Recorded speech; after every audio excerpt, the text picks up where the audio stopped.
Hello mga gagayam, isang mapagpalang araw na naman po para sa ating lahat.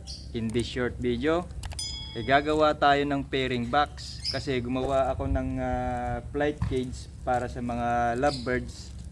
At siyempre in due time magiging matured sila, magagamit nila itong pairing box na ilalagay ko dito sa kanilang flight cage.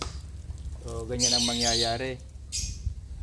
Madali lang gawin ito kasi ang materials nito mga scrap lang naman, pero sa akin may talagang isang pyesa ako ng 1/2 na plywood na ginagawa kong box, tsaka yung nest box ng mga lovebird.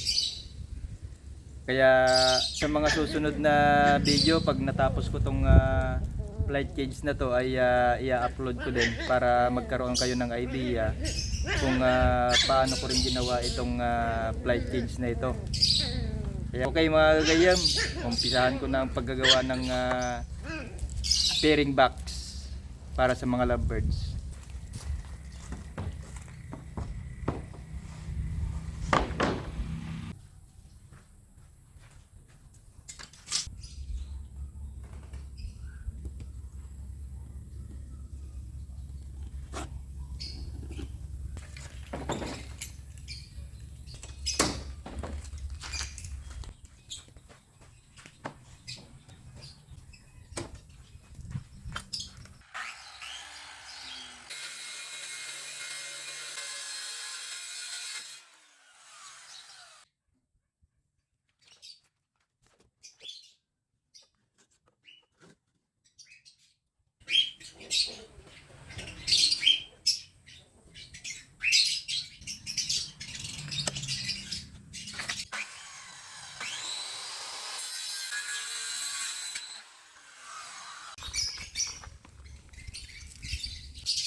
At ito na nga mga kagayam, nakompleto ko na rin itong aking ginagawang pairing box para sa mga bagong iwawalay na lovebirds kasi nagpisaan na sila. So ngayon yung ginamit kong pang flooring, welded wire na coated para direksyon na lang yung poop nila sa baba.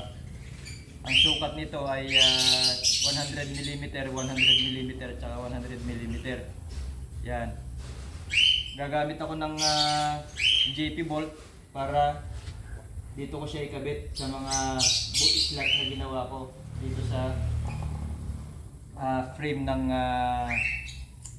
flight cage. So yan, okay na at kakabit ko na.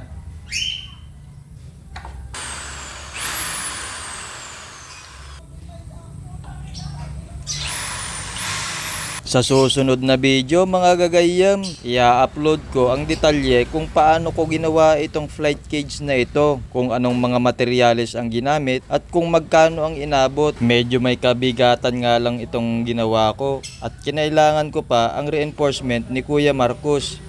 Dahil gumamit ako dito ng substandard na corrugated bars, 9mm ang taba. Pero no worries, carry lang naman ito ng patungan.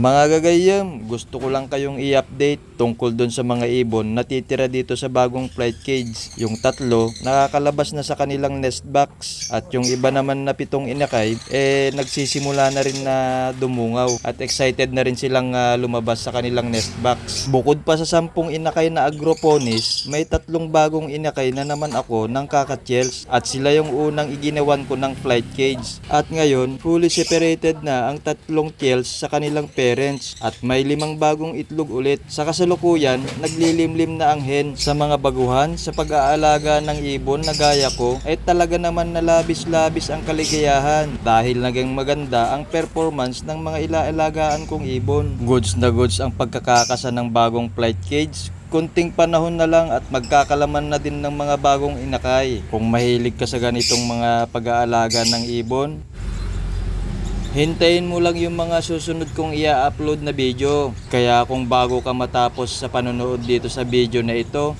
i-share mo na ito agad, like at subscribe.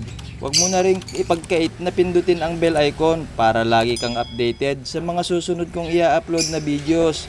Hanggang sa muli, paalam!